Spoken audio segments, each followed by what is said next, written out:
देखिए, अगर आपने भी अभी 12th पास किया, मैटर नहीं करता है कि किस स्ट्रीम से आपने पास किया, आपका कोई भी सब्जेक्ट हो सकता है, पीसीएम, पीसीबी, कॉमर्स, आर्ट्स, पर आप कन्फ्यूज़न सबसे बड़ा यही सामने आ रहा है कि 12th के बाद हमें आगे क्या करना चाहिए? कौन से कोर्स में ग्रेजुएशन करनी चाहिए? क्योंकि ग्रेजुएशन तो मस्ट है ही, वो तो आपको करनी है, तभी आप आगे कुछ कर पाएँगे। तो आज की वीडियो में आपके सारे कन्फ्यूज़न दूर हो जाएँगे, क्योंकि यहाँ पर टेक कोर्सेज़ क्या होते हैं, नॉन टेक कोर्सेज़ क्या होते हैं, किसमें आपको एडमिशन करवाना चाहिए। अगर आप एमपी में हैं, तो कहाँ-कहाँ पर अभी एडमिशन प्रोसेस स्टार्ट हो गई है, किन डेट्स का आपको ध्यान रखना है, वही सब मैं आपको इस वीडियो में बताता हूँ। एंड तक बने रहिए। नए हैं तो सब्सक्राइब जरूर से कर दीजिएगा, नोटिफिकेशन आइकन ऑन करके रखिएगा। एमपी कॉलेज एडमिशन की सारी अपडेट्स आप तक टाइम पर पहुंच जाएंगी।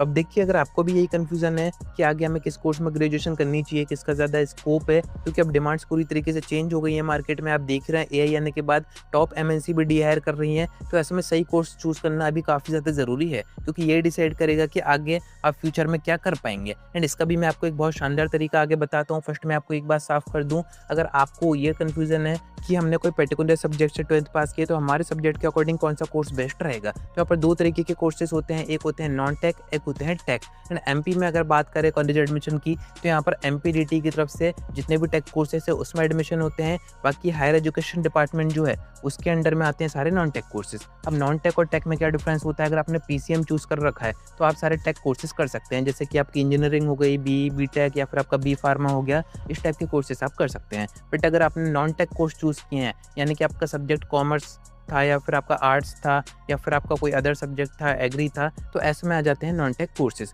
नॉन टेक कोर्सेज कौन कौन से होते हैं जो कि कॉमन होते हैं, जैसे कि आपका बीसीए हो गया, आपका बीबीए हो गया, बीकॉम हो गया, बीएससी हो गया, ये सारे आ जाते हैं नॉन टेक कोर्सेज। एंड अभी के टाइम में आप देखें टेक कोर्सेज की डिमांड काफ़ी ज़्यादा बढ़ गई है। एंड ये टेक कोर्सेज में कौन सा कोर्स करना चाहिए, किस ब्रांच में करना चाहिए, इंजीनियरिंग अगर हम कर रहे हैं, जेई में हमारा कम स्कोर आया है, या फिर हमारा 12th में कम परसेंटेज है, ऐसे में हमें कौन सा कॉलेज चूज़ करना चाहिए, कौन सी ब्रांच चूज़ करनी चाहिए, किसकी ज़्यादा डिमांड है, यही सारे आपके डाउट एक फ्री सेशन में खत्म हो सकते हैं, जो कि आईआईटीएंस की तरफ से कंडक्ट किया जा रहा है, जो कि है 100% फ्री, यानी कि आपको कोई पैसे नहीं देना है। एंड आईआईटीएंस की तरफ से आपको गाइड किया जाएगा प्रॉपर कि अभी मार्केट में किस टाइप की कंडीशन है, कौन सी ब्रांच का स्कोप है, किस डिपार्टमेंट में आपको जाना चाहिए, कौन सा कॉलेज से आपको इंजीनियरिंग करनी चाहिए, क्योंकि मोस्ट ऑफ द कॉलेजेस आप देखेंगे वही सारी चीज़ें पढ़ा रहे हैं जो कि आउटडेटेड हो चुकी हैं। एंड आज के टाइम में वो आपके काम नहीं आएगा। अगर आपने अभी अपने 4 ईयर्स खराब किए, तो आगे भी आपका पूरा फ्यूचर खराब हो सकता है। तो ये सेशन आप फ्री में अटेंड कर सकते हैं। मैं आपको डिस्क्रिप्शन में रजिस्ट्रेशन फॉर्म दे दूंगा। यहाँ पर 3 सेशन अभी कंडक्ट होना है, सैटरडे, संडे एंड एक अराउंड वेडनेसडे रहेगा, जो कि आप 100% फ्री अटेंड कर सकते हैं।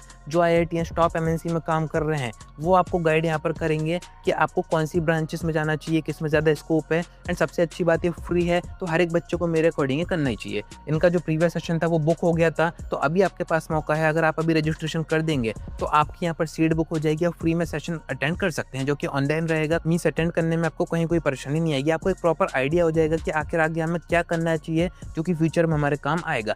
आउटडेटेड कोर्स करने से कोई फायदा नहीं है, क्योंकि वो आपके काम नहीं आएगा। तो जरूर से डिस्क्रिप्शन से रजिस्ट्रेशन कर दीजिएगा। अब मैं आपको बता देता हूँ कि एमपी कॉलेज एडमिशन की जो प्रोसेस है, जो डेट्स हैं वो आ चुकी हैं। यहाँ पर हायर एजुकेशन डिपार्टमेंट, जो कि अब ई प्रवेश हो गया है, जहाँ पर आपके फॉर्म वगैरह भर रहे हैं, उसका यहाँ पर सेकंड राउंड स्टार्ट हो गया है। डेट आप अभी स्क्रीन पर देख सकते हैं। अगर आपको नॉन टेक कोर्सेज करने हैं, बीसीए, बीकॉम, इस टाइप के कोर्सेज करने हैं, तो आप किसी भी एमपी ऑनलाइन जाकर रजिस्ट्रेशन करवा सकते हैं नॉन टेक कोर्सेज में। बट अगर आपको टेक कोर्स करना है, इंजीनियरिंग करनी है, किसी अच्छी ब्रांच में सीएस से करनी है, एआई से करनी है, तो ऐसे में एमपीडीटी की तरफ से एमपी कॉलेज एडमिशन होते हैं, जिसका एक डिफरेंट पोर्टल है। उसकी भी मैं आपको डेट्स दिखा देता हूँ। प्रॉपर शेड्यूल आया हुआ है उसका, जिसमें कि आपको सारे राउंड्स की इन्फॉर्मेशन दी गई है। ये सबसे ज़्यादा इंपॉर्टेंट है, क्योंकि इसके बिना आपका एडमिशन कहीं भी नहीं हो पाएगा। आपने जेई दिया हो ना दिया हो, आपको 12% बेस पर एडमिशन चाहिए, सारे एडमिशन आपके इसी प्रोसेस के थ्रू होंगे। अब एमपीडीटी ई प्रवेश के ऊपर मैं आगे की वीडियोस में आपको डिटेल में बताऊंगा कि ये कैसे काम करते हैं। अगर आपको गाइडेंस चाहिए तो एक प्रॉपर सीरीज में कवर कर दूंगा, प्रीवियस सेशन में भी मैंने की हुई थी। तो अभी तो आप डेट्स का ध्यान रखिए। बाकी जो फ्री मैंने आपको सेशन बताया, जो कि आईआईटीएंस की तरफ से कंडक्ट हो रहा है, उसमें ज़रूर से आप रजिस्ट्रेशन कर दीजिए, उसको अटेंड कीजिए। काफ़ी सारी चीज़ें आपकी वैसे ही साफ हो जाएंगी। तो उम्मीद है कि आपको सारी बातें समझ में आ गई होंगी। आज की वीडियो में इतना ही। कोई डाउट आता है कमेंट करके पूछ सकते हैं, या फिर आप डायरेक्ट मुझसे इंस्टाग्राम पर डीएम करके बात भी कर सकते हैं।